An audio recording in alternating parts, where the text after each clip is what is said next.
അസ്തു ത്രൈലോക്യദീപായ നമഃ. ഭക്താ അഭിമതദായിനി സമസ്തവിദ്യാ കർമ്മണ രവേ നമഃ. ശ്രീ സൂര്യാദി സർവഗ്രഹഭ്യോ നമഃ. അസ്മൽ പിതൃഭ്യോ നമഃ. ഗോഡ്സ് ആൻഡ് രിയുടെ ജ്യോതിഷം എന്ന പ്രോഗ്രാമിലേക്ക് നിങ്ങൾക്ക് ഏവർക്കും സ്വാഗതം.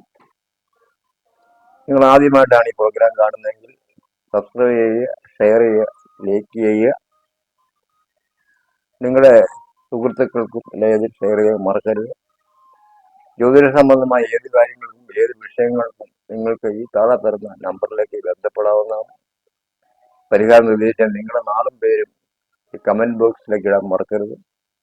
ഞങ്ങളുടെ പ്രത്യേകം പ്രാർത്ഥനയ്ക്കൊപ്പം നിങ്ങൾക്ക് വേണ്ടി പൂജാതി കർമ്മങ്ങളിലും നിങ്ങളെ പങ്കെടുപ്പിക്കുന്നത് ആയിരിക്കും. തൽക്കാലം ഇന്ന് കുംഭമാസ ഫലം നമ്മൾക്ക് ഒന്ന് വിചിന്തനം ചെയ്യാം. അശ്വതി മുതൽ രേവതി വരെയുള്ള 27 നക്ഷത്രങ്ങൾ ഓരോന്നായിട്ടും പ്രത്യേകം ഞങ്ങളുടെ പ്രതിഷ്ഠ ചെയ്യുന്നതാണ്. ഗുണഫലങ്ങൾ ആണെങ്കിലും ദോഷഫലങ്ങളും ഇപ്പുറത്തെ കുംഭമാസക്കാർക്ക് കിടപ്പുണ്ട്. സാമ്പത്തിക പ്രതിസന്ധി ഉണ്ടാകാൻ ഇടവരും.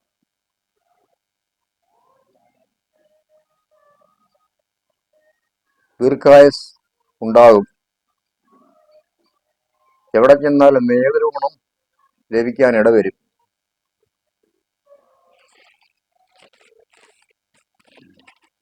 എവിടെ ചെന്നാലും നേതൃഗുണം ലഭിക്കാൻ ഇടവരും.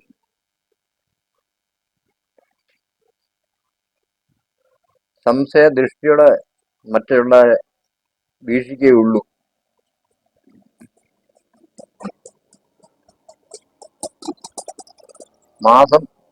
കുംഭമാസം പകുതിയോടുകൂടി ഇവരുടെ കഷ്ടതകളും ബുദ്ധിമുട്ടുകളും എല്ലാം മാറ്റി നല്ലൊരു ജീവിതത്തിലേക്ക് വരാൻ ഇടയാവും.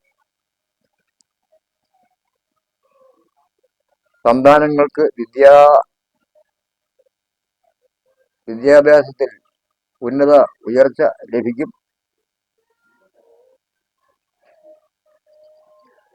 ഇഷ്ട വിഷയത്തിൽ ഇഷ്ട ജോലി തേടി വിദേശ യാത്ര പോകാൻ ഇടവരും.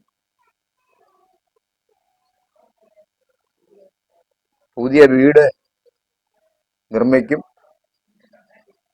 പുതിയ വാഹനം മേടിക്കാൻ ഇടയാകും. ഈശ്വരാധീനം പൂർണ്ണമായിട്ടുണ്ട്. നാലിൽ നിൽക്കുന്ന വ്യാഴം മഹാവിഷ്ണു കുടുംബത്തിലെ എല്ലാ കഷ്ടതകളും മാറ്റിത്തരും.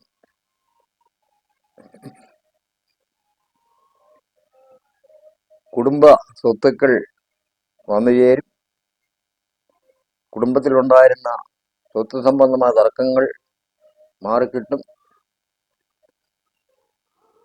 കർമ്മരംഗങ്ങളിൽ ശോഭിക്കും. കടങ്ങൾ ദൂരീകരിക്കും. കൃഷിയിൽ നിന്ന് വൻ ലാഭമുണ്ടാകും. ജോലിയിൽ പ്രമോഷൻ ഉണ്ടാകും. നഷ്ടപ്പെട്ട എന്ന് കരുതിയ ധനം തിരികെ കിട്ടും. വിവാഹം താമസിച്ചവരുടെ വിവാഹം നടക്കും. കമിതാക്കളുടെ ആഗ്രഹം പൂർത്തീകരിക്കും. പുണ്യ ദേവാലയങ്ങൾ സന്ദർശിക്കാൻ ഇടവരും. അവിടങ്ങളിൽ ദാനധർമാദികൾ ചെയ്തിരിക്കും. കുടുംബത്തിൽ സമാധാനവും സന്തോഷവും പൊതുവെ ഉണ്ടാകും.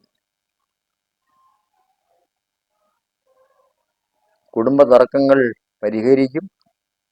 മേലുദ്യോഗസ്ഥരുടെ പ്രശംസ ലഭിക്കും.